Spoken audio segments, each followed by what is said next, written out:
तो हेलो दोस्तों, मैं आपका एक फिर से स्वागत करता हूं अपनी दूसरी वीडियो में। तो दोस्तों, इससे पहले वाली वीडियो में हमने बात करी थी कि दो चरों वाले रैखिक समीकरण युग्म को हम प्रतिस्थापन विधि से किस तरीके से सॉल्व करते हैं।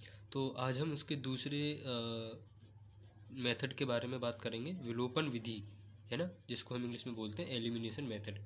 इससे हम उन जो दो चरों वाले रैखिक समीकरण युग्म होंगे उनको कैसे सॉल्व करते हैं। तो आइए देखते हैं। तो उसको सॉल्व करने के लिए हम आपको पहले बता दें कि विलोपन विधि होती क्या है, इसको हम किस तरीके से समीकरण सॉल्व करेंगे। तो इसमें हमारे कुछ स्टेप्स हैं। तो इसमें से एक पहला स्टेप है हमारा कि जो दोनों समीकरण दिए हुए होंगे उनको किसी भी एक चर के गुणांकों को समान बनाना पड़ेगा। स्टेप 2 में हमारा है कि अब वो जो दोनों समीकरण हमने चर में जो गुणांक समान बनाए हैं, अब हम उन समीकरणों को घटा देंगे तो हमें दूसरे चर में एक तीसरा समीकरण मिल जाएगा। अब जो तीसरा समीकरण हमें मिलेगा वहाँ से हम उस दूसरे चर का मान ज्ञात कर लेंगे और उसकी हेल्प से हम अब चौथे स्टेप में हम उस ज्ञात मान को किसी मूल समीकरण में रख देंगे जिससे हमें दूसरे चर का भी मान मिल जाएगा। तो आइए एग्जाम्पल लेके समझते हैं। तो दोस्तों, मैंने वही एग्जाम्पल लिया है जो हमने प्रतिस्थापन विधि में लिया था। अब हम इसको विलोपन विधि की सहायता से सरल करेंगे। तो इसमें सबसे पहले हमने नंबरिंग कर ली। ये इक्वेशन 1 है, ये इक्वेशन 2 है। तो इसमें हम क्या करते हैं, सबसे पहले किसी भी एक चर, दोनों समीकरणों में किसी भी एक चर के गुणांकों को हम क्या बनाते हैं, समान बनाते हैं। देखिए यहाँ पे x ये है, यहाँ पे x ये है, इसका गुणांक 7 है, इसका गुणांक 1 है, यहाँ पे -15 है, यहाँ पे 2 है। तो गुणांक समान बनाने के लिए ये दोनों में अगर हम x की बात करते हैं दोनों समीकरणों में, तो इसका गुणांक 7 है, इसका गुणांक 1 है।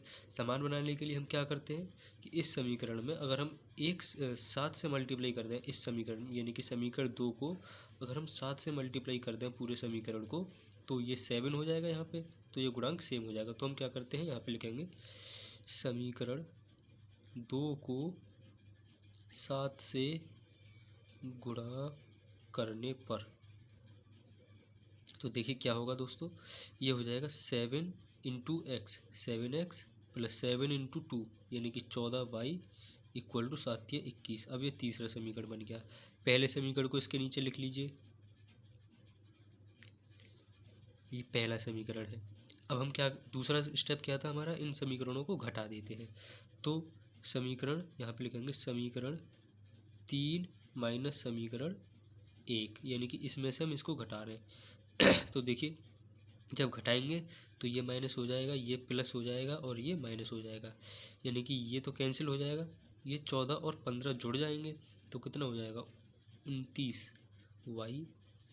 21 में से 2 को घटाएंगे तो ये हो जाएगा 19। तो अब देखिए यहाँ से y का डायरेक्ट मान निकल जाएगा कितना, 19/29। तो ये y का मान निकल आया। अब इसको हम इस समीकरण 2 में वापस से पुट कर देंगे। y का मान समीकरण 2 में रखने पर, तो ये हमें यहाँ से मिल जाएगा x प्लस 2 इंटू वाई, यानी कि 19/29 बराबर 3। तो ये हो जाएगा x प्लस 38/29 बराबर 3। यहाँ से ये हो जाएगा x is equal to 3 minus 38/29 और ये हो जाएगा 87 माइनस 38/29 और ये हो जाएगा हमारा 17 एंड ये 9 एंड ये 7 माइनस 3 4। पिछली वाली जो वीडियो थी उसमें मैंने यहाँ पे ये 45 कर दिया था, बट वो गलत था। यहाँ पे ये 49 आएगा माइनस करने के बाद में। तो x का मान हमारा निकल आया यहाँ से 49/29 और y का मान निकल आया हमारा 19/29। ये हमारा आंसर हो गया। यही मान हमारा प्रतिस्थापन मेथड से निकला था। तो दोस्तों, ये हमारा एक और एग्जाम्पल हमने लिया है। इसको हम इक्वेशन 1 मानते हैं, इसको हम इक्वेशन 2 मानते हैं। तो हम इसको सॉल्व करते हैं। देखो यहाँ पे x का गुणांक 3 है, यहाँ पे x का गुणांक 2 है, दोनों अलग अलग हैं। यहाँ पे y का गुणांक 4 है, यहाँ पे y का गुणांक -2 है।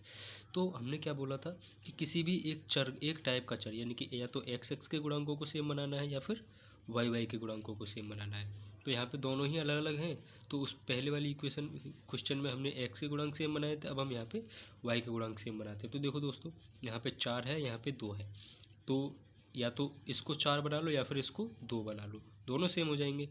तो इसको 4 बनाने के लिए हम इसमें इस समीकरण में दूसरे समीकरण में 2 से गुणा कर देंगे तो ये 4 हो जाएगा, ये भी 4 है।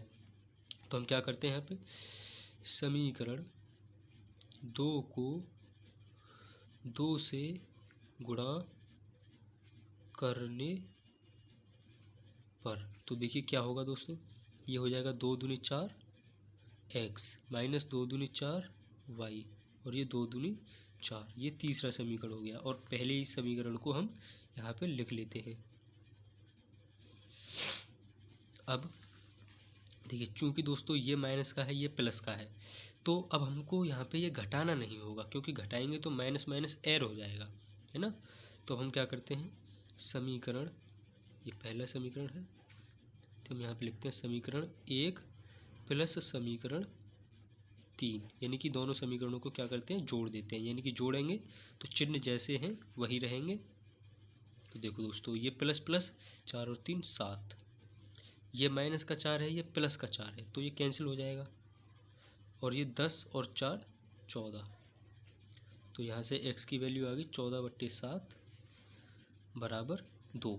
अब क्या करते हैं इस x की वैल्यू को इस दोनों समीकरणों में से किसी भी एक में रख देते हैं। तो x का मान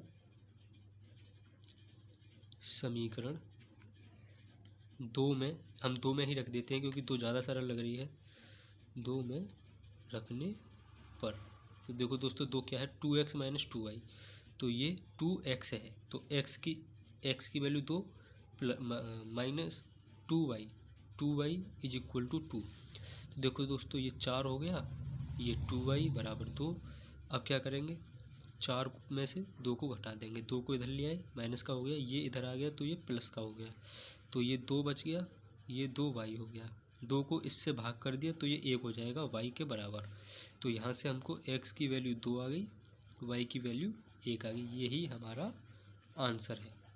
तो आई होप दोस्तों कि आपको विलोपन विधि समझ में आई होगी, और अगर कोई भी क्वेरी हो अगर विलोपन विधि से संबंधित या किसी भी टॉपिक से संबंधित तो आप मुझे कमेंट बॉक्स में बता सकते हैं। Thank you.